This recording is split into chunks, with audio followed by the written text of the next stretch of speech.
Hello बच्चों, आज जुनैद ने एक सवाल पूछा है, तो बिना समय बर्बाद करते हुए जुनैद के डाउट को क्लियर करते हैं। क्वेश्चन है, Jain is designing a look with three concentric rings, each marked with number from 1 to 60. The lock opens when the numbers on the ring forms a geometric sequence, and their HCF is prime number. If the middle term is 12, what is the sum of all three numbers in the sequence? आपने वो lock वाला bag देखा है? उस lock वाले bag पे 3 rings होती थी। उन तीनों रिंग्स पे 0 से लेके 9 तक नंबर होते थे। उनमें से हमें कुछ नंबर हमें मिलाने पड़ते थे, है ना। पहला, दूसरा, 3 इसके अंदर रिंग होता था। सभी पे मान लीजिए मेरा लॉक 1 2 3 था, तो 1 2 3 हम लोग कैसे करते थे, तो वो खुल जाता था। तो वैसा ही जैन एक लड़का है, वो एक लॉक बना रहा है जिसमें उसने 3 रिंग लिए हैं। वैसे ही बैग के अंदर जैसा था वैसे ही उसने 3 रिंग्स लिए हैं। तो इस वाले लॉक के अंदर जो पहला रिंग है ना, उस पहले रिंग पर 1 से लेकर 60 तक नंबर लिखे हुए हैं। दूसरे वाले रिंग में भी 1 से लेकर 60 तक नंबर हैं। तीसरे वाले रिंग में भी 1 से लेकर 60 तक नंबर हैं। ठीक। If the middle number is 12, अगर मिडल नंबर क्या है, 12 है, इसको फिक्स कर दिया है। इसको क्या किया है, फिक्स कर दिया भाई। बीच वाला 12 है, सिर्फ हमें ये दोनों ढूंढने हैं, सिर्फ हमें ये दोनों ढूंढने हैं। What is the sum of all 3 numbers. और कह रहा है कि इसका इन तीनों नंबरों का क्या सम होगा। तो पहले तो हमें तीनों नंबर पता करने होंगे, जिसमें से एक नंबर हमें ऑलरेडी गिवन दिया हुआ है। ये दोनों नंबर पता करने हैं। तो ये दोनों नंबरों को पता करने के लिए हमें क्या क्या चीजें इसके अंदर करनी पड़ेगी। पहला चीज इसमें देखिए, जियोमेट्रिक सीक्वेंस लिख रहा है, यानी हमें ये जो सीक्वेंस बनना चाहिए वो जियोमेट्रिक सीक्वेंस बनना चाहिए। पर जियोमेट्रिक सीक्वेंस क्या है, ये तो हमने अभी तक पढ़ा ही नहीं। एरिथमेटिक प्रोग्रेशन हमने पढ़ा है कि एपी क्या होता है ना, उसके अंदर हमने पढ़ा है ये जियोमेट्रिक सीक्वेंस क्या है। देखिए, अभी 11th क्लास में जो भी बच्चा अगर जाएगा, अगर उसने मैथमेटिक्स ली, तो उसको चैप्टर 1 मिलेगा मैथमेटिक्स में पढ़ने के लिए, जियोमेट्रिक प्रोग्रेशन। जैसे हम लोग 10th क्लास में एपी पढ़ते हैं, वैसे ही 11th क्लास में वो जीपी पढ़ेगा। उस जीपी के अंदर हमें ऐसे सवाल करने पड़ेंगे। मैं भी बता देता हूं कि जीपी बेसिकली होता क्या है। जैसे कि मान लीजिए, सबसे पहले हम लोग एपी को देखते हैं, एपी को एक बार समझते हैं, फिर उसके बाद जीपी समझेंगे। तो हमारा एपी क्या था, एपी क्या होता था कि एपी एक ऐसा नंबरों का सीक्वेंस होता था, एक ऐसा नंबरों का सीक्वेंस होता था जिसमें दूसरा वाला नंबर पहले वाले नंबर से कुछ ऐड होके बनता था, तीसरा वाला नंबर उसके पहले वाले नंबर से कुछ ऐड होके बनता था। यानी सेकंड टर्म पहले वाले टर्म से कुछ ऐड होके बना, थर्ड टर्म दूसरे वाले टर्म से कुछ ऐड होके बना, और वो जो कुछ ऐड हो रहा है ना, उसको हम लोग कॉमन डिफरेंस कहते थे। तो एपी में जो नेक्स्ट टर्म आ रहा था, ऐड होके आ रहा था। जरूरी नहीं कि ऐड होके, माइनस से होके भी आता है ना। जैसे कि मान लीजिए, यहां पर मैं दे रहा हूं 10, अगले में मैं दे दूं 8, अगले में दे दूं मैं 6, अगले में मैं दे दूं 4। तो यहां पर क्या हो रहा है, माइनस में 2 हो रहा है, यहां पे माइनस में 2 हो रहा है, यहां पे माइनस में 2 हो रहा है ना।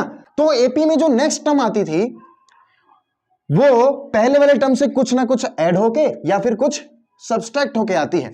एपी के अंदर, एपी इस सीक्वेंस के अंदर जो नेक्स्ट टर्म है, यानी सेकंड टर्म या फिर थर्ड टर्म, तो जो जिस टर्म की हम बात कर रहे हैं, वो टर्म उससे पहले वाले टर्म से कुछ ऐड होके आ रहा होगा, नहीं तो कुछ सब्सट्रैक्ट होके आता था। तो ये तो हमारा एपी था। पर जीपी क्या है, जीपी को देखिए, पहली बात है, जीपी को जैसे एपी एरिथमेटिक प्रोग्रेशन होता है, वैसे ही जीपी हमारा इस क्वेश्चन में ज्योमेट्रिक सीक्वेंस की बात करा, ज्योमेट्रिक सीक्वेंस ही एपी होती है। तो ये ज्योमेट्रिक सीक्वेंस, ज्योमेट्रिक प्रोग्रेशन हम इसको बोलते हैं। ज्योमेट्रिक प्रोग्रेशन देखिए क्या होता है, इसमें ना नंबर, अगला वाला नंबर ऐड या फिर सब्सट्रैक्ट होके नहीं आता है। ऐड कोई दूसरा नंबर ऐड या फिर सब्सट्रैक्ट होके नहीं आता है। इसमें अगला वाला नंबर कोई एक ऐसा नंबर होता है, उससे गुना होके या फिर उससे भाग होके आता है, तो इसका अगर मैं डेफिनेशन लिखने की कोशिश करूं, तो हमारा जीपी कैसे बनेगा,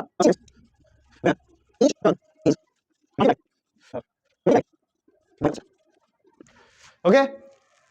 यानी इसके अंदर जो अगला वाला जो टर्म हो रहा है, वो किसी न किसी कांस्टेंट से मल्टीप्लाई होके आ रहा है। एक मैं यहां पे सीक्वेंस लिखता हूं, फिर उससे समझाता हूं आपको। जैसे मान लीजिए यहां पे 2 4 8 16 32, ये मैंने सीक्वेंस लिखी है। ये जो सीक्वेंस आ रहा है, हमने एपी के अंदर क्या देखा था कि एक ऐसा नंबर था जो पहले वाले नंबर से ऐड होके या फिर सब्सट्रैक्ट होके दूसरा वाला नंबर बनाता था। जीपी के अंदर क्या होता है कि एक ऐसा नंबर होता है जो पहले वाले नंबर से गुना होके या फिर भाग होके अगला वाला नंबर बनाता है, अगला वाला नंबर बनाता है। तो वैसे ही यहां पर देखिए, अगर मैं ऐड करके देखूं तो यहां पे 2 ऐड हो रहा है, इसमें 4 ऐड हो रहा है, इसमें 8 ऐड हो रहा है, इसमें 16 ऐड हो रहा है, पर ये तो सेम नहीं है। ऐड हो रहा है पर ये तो सेम नहीं है। अब इसको मुझे सेम करने के लिए, क्वेश्चन को आसानी से सॉल्व करने के लिए, जीपी के अंदर सम पता करने के लिए हम लोग जीपी के अंदर क्या पढ़ेंगे, एक अलग सीक्वेंस ढूंढेंगे जिसमें हम लोग देखेंगे कि अगला वाला नंबर किसी ऐसे नंबर से तो मल्टीप्लाई नहीं हो रहा है ना, अगला वाला नंबर उसके अगले वाला, उसके अगले वाला, है ना। तो यहां पर हम देखेंगे कि ये जो 4 बना है ये 2 से मल्टीप्लाई होकर बना है, इसमें ये 8 है, ये भी 2 से 4 में मल्टीप्लाई होकर बना है, ये 16 है, ये भी 8 में 2 से मल्टीप्लाई होकर बना है, यानी 16 उसके पहले वाले टर्म से एक नंबर से मल्टीप्लाई होकर बना है, 8 उसके पहले वाले टर्म से 2 से एक नंबर से मल्टीप्लाई होकर बना है, 4 उसके पहले वाले टर्म से एक नंबर से मल्टीप्लाई होकर बन रहा है। तो यहां पर मुझे एक साफ साफ एक सीक्वेंस दिख रही है इस डेफिनेशन को पूरा करते हुए, है ना, कि अगला वाला नंबर पहले वाले नंबर से एक नंबर से गुना होकर बन रहा है, अगला वाला नंबर पहले वाले नंबर से एक नंबर से गुना होकर बन रहा है ना। तो ये हमारा एक जीपी बन गया, ये हमारा एक ज्योमेट्रिक सीक्वेंस बन गया। ये ज्योमेट्रिक सीक्वेंस सिर्फ मल्टीप्लाई से ही नहीं बनेगा, डिवाइड से भी बन जाएगा, डिवाइड से भी बन जाएगा। पर यहाँ पे तो हमने मल्टीप्लाइड ही लिखा डेफिनेशन में। अभी मैं सिर्फ दिखाता हूँ। जैसे कि मान लीजिए यहाँ पे मैंने 81 ले लिया, उसको मैंने 3 से डिवाइड कर दिया, उसको मैंने 3 से डिवाइड कर दिया, यहाँ पे आ गया हमारा 27, फिर 9, फिर उसके बाद 3, फिर उसके बाद 1, ये हमारा आ गया। यहाँ पे आप साफ साफ देख पा रहे हैं कि ये नेक्स्ट वाला जो टर्म है वो 3 से डिवाइड होके आ रहा है, वो 3 से डिवाइड होके आ रहा है। इसके नेक्स्ट वाला टर्म ये भी 3 से डिवाइड होके आ रहा है, इसके नेक्स्ट वाला टर्म ये भी 3 से डिवाइड होके आ रहा है, और इसके नेक्स्ट वाला टर्म ये भी 3 से डिवाइड होके आ रहा है। तो यहां पर हमें एक नंबर ऐसा मिल रहा है जो सेम है, हर बार डिवाइड करने पे अगला वाला नंबर दे रहा है। पहले वाले नंबर को पहले वाले नंबर से उस नंबर पहले वाले नंबर को उस नंबर से डिवाइड करने के बाद अगला वाला नंबर आ रहा है, पहले वाले नंबर को उस नंबर से डिवाइड करने के बाद अगला वाला नंबर आ रहा है। तो ये हमारा एक जीपी बन रहा है। पर डेफिनेशन के अकॉर्डिंग तो ऐसा नहीं लग रहा है, डेफिनेशन में तो सिर्फ मल्टीप्लाई लिखा होता है। तो ध्यान से देखिए 81 में क्या 1/3 मल्टीप्लाई नहीं हो रहा है क्या?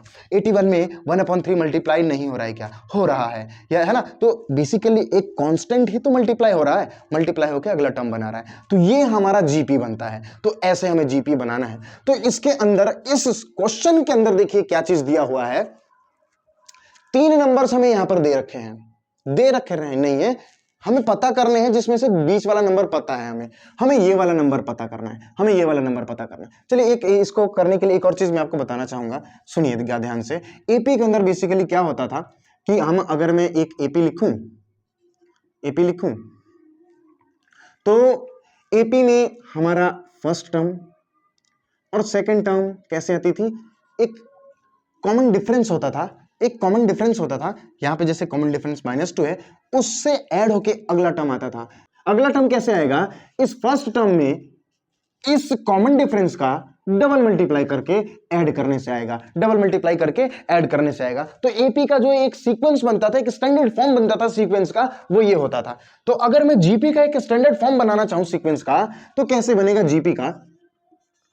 जीपी के अंदर देखिए, पहला वाला टर्म मान लेते हैं हमारा ए था, तो दूसरा वाला टर्म एक नंबर से मल्टीप्लाई होकर आ रहा है। उस नंबर को हम यहां पर एपी में क्या कहते थे, डी से दिखाते थे, कॉमन डिफरेंस से।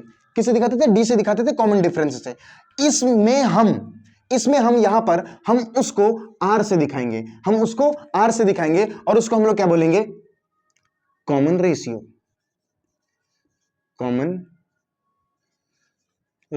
उसको हम लोग क्या बोलेंगे, कॉमन रेशियो। तो अगला वाला नंबर कैसे आएगा, उस ए में आर मल्टीप्लाई करके, और उसका अगला वाला नंबर क्या आएगा, उस के पहले वाले नंबर में फिर से आर मल्टीप्लाई करके। तो मैं इसको डायरेक्ट ए आर का स्क्वायर लिख दूं तो चलेगा। हाँ, उसका अगला वाला नंबर कैसे आएगा, तो फिर से इसमें मैं आर मल्टीप्लाई करूंगा तो ए आर का ये क्यूब बन जाएगा। तो ऐसे ही हमारा सीक्वेंस चलता जाएगा, ऐसे ही हमारा सीक्वेंस चलता जाएगा। तो ये हमारा स्टैंडर्ड फॉर्म होता है जीपी का, और ये हमारा स्टैंडर्ड फॉर्म होता है एपी का। अब अगर मैं इस स्टैंडर्ड फॉर्म में इसको ढालने की कोशिश करूं, अगर मैं इस स्टैंडर्ड फॉर्म में इस क्वेश्चन को ढालने की कोशिश करूं, जिसमें मान लीजिए मैं ये 3 टर्म्स ले रहा हूं सिर्फ, जिसमें मान लीजिए मैं ये 3 टर्म्स ले रहा हूं सिर्फ, तो हमारा सेकंड वाला टर्म क्या हो जाएगा, यानी सेकंड वाला टर्म तो यहाँ पे AR है, तो AR बराबर हमारा क्या हो जाएगा 12, ये दिया हुआ है 12, ये दिया हुआ है 12, ये दिया हुआ है। अगर मैं यहाँ पे एक काम करूं, इसको R से डिवाइड कर देता हूं, इसको R से डिवाइड कर देता हूं, तो R से डिवाइड करने के बाद क्या मिलेगा मुझे, A की वैल्यू कब मिल जाएगी, R से R कटेगा, A की वैल्यू मिल जाएगी, A की वैल्यू मिल जाएगी 12/R, 12/R मुझे A की वैल्यू मिल गई, A की वैल्यू मिल गई, तो A की वैल्यू मैं यहाँ पे रख दूं, A की वैल्यू मैं यहाँ पे रख दूं 12/R, यानी यही हुआ ना पहला टर्म वाला, तो ये हमारा आ गया। अब मान लीजिए मुझे ये थर्ड वाला टर्म पता करना है, तो थर्ड वाला टर्म कैसे पता करेंगे, ध्यान से देखिए, इस सेकंड वाले टर्म में यानी टू, ये इसमें थर्ड वाला टर्म कैसे बना है, R मल्टीप्लाई होके AR का क्यूब स्क्वायर बन गया है ना। तो एक काम करता हूं, यहां पे सेकंड वाला टर्म मेरा क्या है 12, उस 12 में R मल्टीप्लाई कर देता हूं, मेरा ये थर्ड टर्म बन जाएगा, उसमें हम R मल्टीप्लाई कर देते हैं, ये थर्ड टर्म बन जाएगा, तो ये हमारा 2R हो गया क्या, 12R हो गया क्या, है ना, 12R हो गया। तो ये हमने फर्स्ट टर्म पता कर लिया, सेकंड टर्म पता कर लिया, ये हमारा थर्ड टर्म हो गया। पर हमें यहां से ये पता करके अभी क्वेश्चन हुआ नहीं, पर होने के कगार पर आ गए हैं, क्वेश्चन को सॉल्व करने के कगार पर आ गए हैं, है ना। तो अभी थोड़ा मेरे को जगह कम पड़ रहा है, मैं इसको जा रहा हूं मिटाने, है ना। तो जिसको भी उतारना हो यहां तक उतार सकता है, वैसे इसमें कुछ खास है नहीं, फिर भी अगर उतारना चाहे तो उतार सकता है, वैसे इन दोनों में तो कुछ आएगा नहीं, आप अगर ये चाहे तो लिख सकते हैं, है ना, ये आपको तो पता ही होगा। मैं इसको भी मिटाने जा रहा हूं। अब यहां पे देखते हैं हम कि R की क्या वैल्यू हो सकती है। अगर मैं R की वैल्यू पता कर लूं तो मैं ये तीनों के तीनों नंबर पता कर सकता हूं। R की वैल्यू क्या हो सकती है, हाँ, the possible value of R, R की क्या क्या पॉसिबल वैल्यूज हो सकती हैं, R की क्या क्या वैल्यूज हो सकती है। यहाँ पे सुनिए, क्योंकि हमें दिया हुआ है यहाँ पे कि जो नंबर होगा ना वो 1 से 60 के बीच में होगा, मतलब पॉजिटिव इंटीजर्स ही होंगे, और वो पॉजिटिव इंटीजर्स 1 से 60 के बीच में होने चाहिए, 60 भी हो सकता है ना, 1 या 80 और 60 के अंतराल में होना चाहिए। तो ध्यान से देखिएगा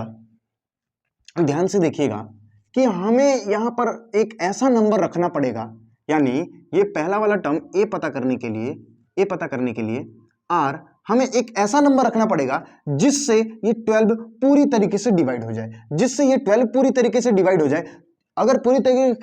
होगा तभी तो वो हमें एक इंटीजर देगा, अगर पूरी तरीके से डिवाइड होगा तभी तो हमें इंटीजर देगा, अगर पूरी तरीके से डिवाइड नहीं होगा तो इंटीजर देगा ही नहीं। पर हमें तो यहाँ पे इंटीजर में नंबर चाहिए ना, नंबर तो बैग पे भाई बोल रखा है ना कि 1 से 60 के बीच में चाहिए। तो R की क्या क्या पॉसिबल वैल्यूज हो सकती हैं, 1 से अगर मैं डिवाइड करूं तो 12 आएगा, हाँ हो सकता है। 2 से भी मैं इसको डिवाइड कर सकता हूं, तब भी मेरा एक इंटीजर आएगा। 3 से डिवाइड करूंगा, हाँ तब भी मेरा एक इंटीजर आ सकता है। 4 से डिवाइड करूंगा तब भी मेरा एक इंटीजर आ सकता है। 5 से डिवाइड नहीं होगा, 6 से डिवाइड हो सकता है, और किससे डिवाइड होगा, और वैसे अभी यहां पर तो हमें जरूरत नहीं है ना, और किससे में डिवाइड, यानी the possible value of R की पॉसिबल वैल्यू 1 2 3 4 एंड 6 ये हो सकता है। तो हम एक काम करते हैं, एक एक करके हम R की वैल्यू यहां पर रखते हैं और A की वैल्यू पता लगाते हैं क्या क्या। वैसे तो हमें पता है ना R की वैल्यू ये हो सकती है, तो देखते हैं क्या क्या आ सकता है number. Now put them one by one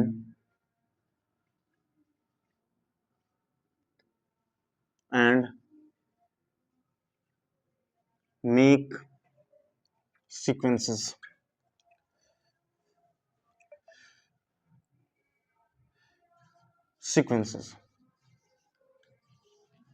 okay, R बराबर हमें एक बार 1 रख के देखते हैं, तो हमारा क्या सीक्वेंस बन के